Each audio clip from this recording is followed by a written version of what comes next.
So, tools you're going to need: 27/64 drill bit, an M12 by 1.25 tap, ratchet handle, extension.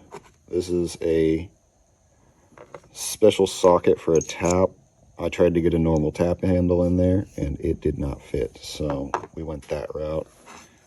This is 1 1/16. It fits the knock sensor.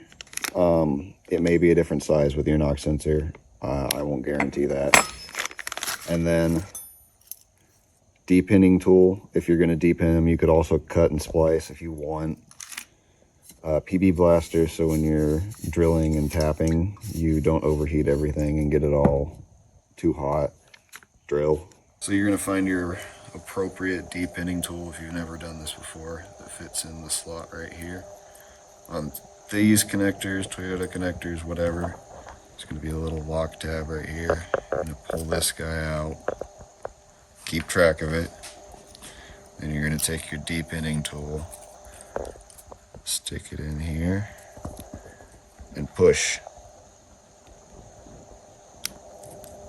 And it'll pop your pin out.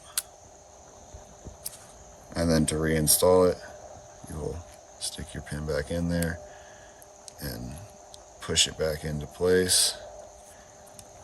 Find your little doodad here. Stick that guy in its hole and send it home. Obviously the harness.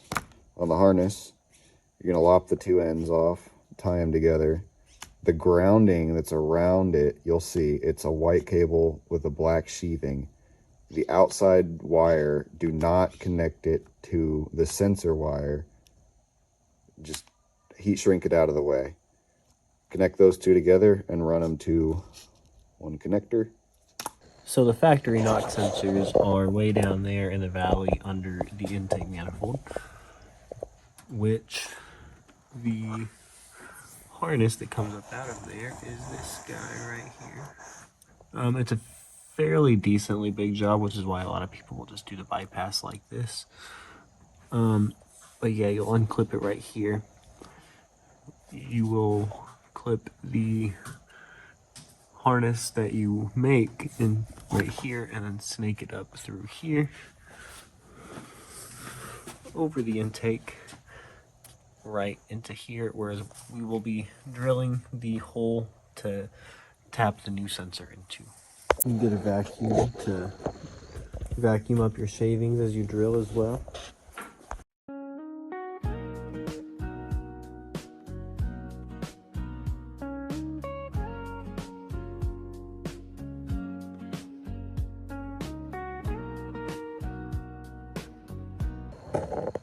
Once you've tapped your hole, you're going to take your knock sensor and you're going to thread it into said hole. Nice and tight. Stick a wrench on that too.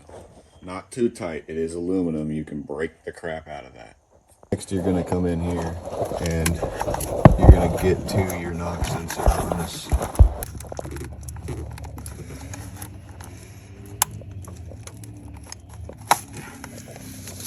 Did right there. You're gonna plug your new cable in. Yeah. Or sorry, male into male.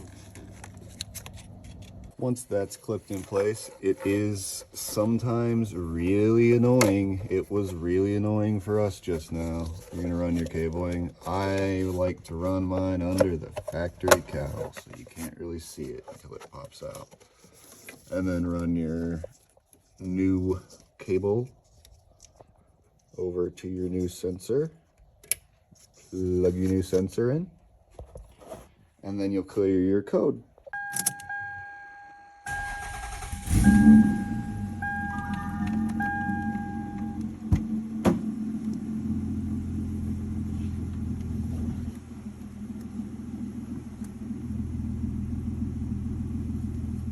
Now we wait for a minute. It's gonna pop one code for sure.